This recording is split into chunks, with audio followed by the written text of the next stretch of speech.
സ്വപ്നം കണ്ടുണർന്ന സുമ ലതയെ നോക്കി പറഞ്ഞു, എല്ലാം അവിടെ ഇരിക്കട്ടെ, വാ നമുക്ക് പുറത്തിരിക്കാം.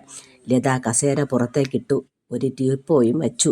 സുമ മുറ്റത്തേക്കിറങ്ങി. ലത ചായയും പലഹാരങ്ങളും ടീപ്പോയിൽ വച്ചിട്ട് പറഞ്ഞു, ചേച്ചി, തുകിൻ്റെ മോളെത്താൻ ഇനിയും വൈകും. ചേച്ചിക്ക് സുഖമില്ലെങ്കിൽ ഡോക്ടറിനെ വിളിക്ക് ചേച്ചി.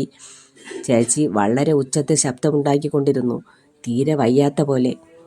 എനിക്കൊന്നുമില്ല കേട്ടോ, ഞാൻ പതിവില്ലാതെ ഒരു സ്വപ്നം കണ്ടു, അത്രേ ഉള്ളോ? ഞാൻ പേടിച്ചു പോയി ചേച്ചി. തുകിനെ പോലെ വാത്സല്യത്തോടെ ലതയെ നോക്കിക്കൊണ്ട് സുമ പറഞ്ഞു, ലതേ, നിനക്ക് അത്രയ്ക്ക് എന്നോട് സ്നേഹമുണ്ടാവാൻ എന്താണ് കാരണം? എന്തെന്ന് എനിക്ക് അറിഞ്ഞുകൂടാ ചേച്ചി, പക്ഷേ എനിക്ക് വളരെ ഇഷ്ടമാണ്. ഞാൻ പല വീട്ടിലും നിന്നിട്ടുണ്ട് ജോലിക്ക്, പക്ഷേ ഇവിടുത്തെ സ്നേഹവും സ്വാതന്ത്ര്യവും ഒരിടത്തൊന്നും എനിക്ക് കിട്ടിയിട്ടില്ല. വേലയ്ക്ക് ആദ്യം നിന്ന വീട്ടിൽ ഉച്ചയ്ക്ക് നല്ല കഞ്ഞി പോലും തരൂല. വളിച്ചതും പുളിച്ചതും കഴിക്കാൻ മടിച്ച് രാവിലെ ഒന്നും കഴിക്കാറില്ലായിരുന്നു. സുമ എല്ലാം കൗതുകത്തോടെ കേട്ടിരുന്നു. നീ വീട്ടിലേക്ക് ഫോൺ ചെയ്യാറുണ്ടോ? ഫോൺ ചെയ്യില്ലെന്നാണ് അമ്മ പറഞ്ഞു വിട്ടത്. സുമ അവളോട് പറഞ്ഞു, എല്ലാ കഷ്ടങ്ങളും ദൈവം തരുന്നത് ഒരു നല്ല കാലം വരുത്താനാണ്. നീ നല്ല അധ്വാനിക്കുന്നുണ്ട്. നിൻ്റെ മകളെ നീ നന്നായി പഠിപ്പിക്കണം, നന്നായി വളർത്തണം. ജീവിതം അർത്ഥമില്ലാതെ പാഴാക്കി കളയരുത്. നിൻ്റെ അധ്വാനത്തിൻ്റെ പകുതി മകൾക്ക് വേണ്ടി കരുതണം. ഭർത്താവ് കൂലി വേലയാണെന്നല്ലേ നീ പറഞ്ഞത്? ജീവിതം നന്നാവും. കുടിയും ദുശീലങ്ങളും ഉണ്ടോ? എങ്കിൽ നീ ശ്രദ്ധിക്കണം. വയസ്സായാലും സമ്പാദ്യം ഉണ്ടാവില്ല. നിനക്ക് സ്വാതന്ത്ര്യവും കിട്ടില്ല. സ്വാതന്ത്ര്യം കിട്ടും ചേച്ചി. അയാൾ എവിടെയോ ജോലിക്ക് പോയി എപ്പോഴെങ്കിലും വരും. അങ്ങനെയാണ് ഞങ്ങളുടെ കുടുംബം. ഓഹോ, അത് സാരമില്ല.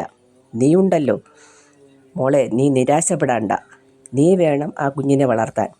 സുമ അവളെയും കൂട്ടി ഒരു കറുത്ത വലിയ സൂട്ട്കേസ് ചൂണ്ടിക്കാട്ടി പറഞ്ഞു, അത് കൊണ്ടുവരും മക്കളെ.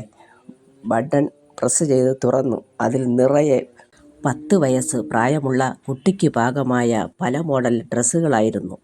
ലത കണ്ടമ്പരന്നു. അവൾ പറഞ്ഞു, ചേച്ചി, ഇത് തുകിന മോൾക്കുള്ളതാണോ?